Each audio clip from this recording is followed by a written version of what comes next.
In order to make the ceremony meaningful for you, I'd like to spend some time walking through the important rituals, gestures, and symbols of what you will hear and see during the baptism. The book that contains the prayers and instructions for the rite of baptism recommends that the minister greet the parents and the godparents at the entrance to the church. The symbolism of starting at the church doors represents that you are bringing your child to a new and important place. You are presenting your child to the church.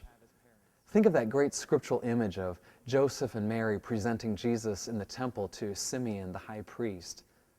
At the entrance of the church, there are 3 questions asked of the parents. The first question you're going to be asked is, what name do you give your child?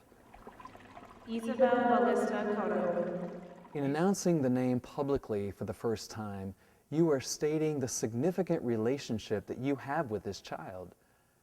As God entrusted our first parents to name everything on earth, you are naming your infant. Throughout the scriptures, the ritual of naming a person or thing declares a close relationship with that person or group that is named. Think again about some of those scriptural stories of God naming His chosen Israelites as His beloved, His spouse. By announcing your child's name to the parish community, you are also saying that you accept your role in feeding, educating, and helping raise your child in ways that come from your faith. You are establishing a relationship between your child and the Christian community that will help you raise your child as a disciple of Jesus. The second question you are asked by the priest or the deacon is, what do you ask of God's church? Baptism.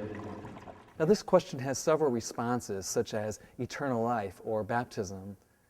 You parents are put kind of in a spotlight with this question, if you think about it.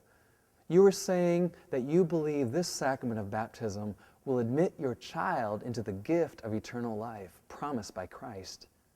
You stand before the church, like generations of people did before today, and ask for that sacrament that makes us one.